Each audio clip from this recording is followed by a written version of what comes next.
You see, when we label someone as different, it dehumanizes them in a way. They become the other. They're not worthy of our time, not our problem, and in fact, they, the other, are probably the cause of our problems. So how do we recognize our blind spots? It begins by understanding what makes you different, by embracing those traits. Only then can you begin to appreciate what makes others special. Especially being from part of the world that is often labeled the backyard, the illegal aliens, third world, the others, I wanted to do something to change that. I was right around the time, however, when the Venezuelan government shut down the biggest television station in our country. Censorship was growing, and my dad came up to me once again and said, "How are you going to be a journalist here?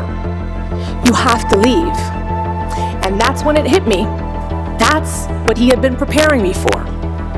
That is what the future held for me. So in 2008, I packed my bags and I came to the United States without a return ticket this time. I was painfully aware that at 24 years old, I was becoming a refugee of sorts, an immigrant, the other, once again, and now for good. I was able to come on a scholarship to study journalism. And I remember when they gave me my first assignment to cover the historic election of President Barack Obama. And I felt so lucky, so hopeful. I was like, yes, this is it. I've come to post-racial America, where the notion of us and them is being eroded and will probably be eradicated in my lifetime. Looked at us, changed. People were unable to see a successful lawyer or a millennial with a sharp wit and a kind heart. I learned there are differences that simply suck, and it's hard to find positive in them. My sister's not better off because of what happened. But she taught me you can't let those differences define you. Being able to reimagine yourself beyond what other people see. That is the toughest task of all, but it's also the most beautiful. You see, we all come to this world in a body. People with physical or neurological difficulties, environmentally impacted communities, immigrants, boys, girls, boys who want to dress as girls, girls with veils, women who've been sexually assaulted, athletes who bend their knee as a sign of protest, Black, white, Asian, Native American, my sister, you or me.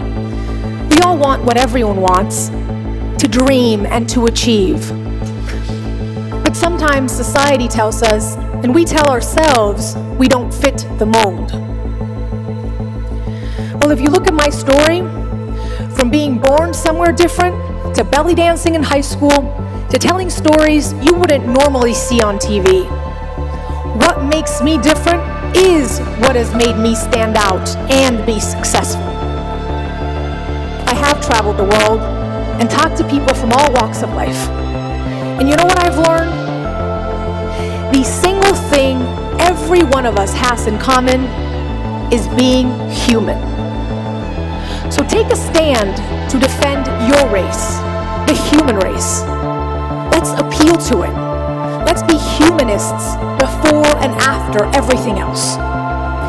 To end, I want you to take that sticker, that piece of paper where you wrote down what makes you different, and I want you to celebrate it today and every day. Shout it from the rooftops. I also encourage you to be curious and ask, what is on other people's pieces of paper? What makes them different? Let's celebrate those imperfections that make us special. I hope that it teaches you that nobody has a claim on the word normal. We are all different.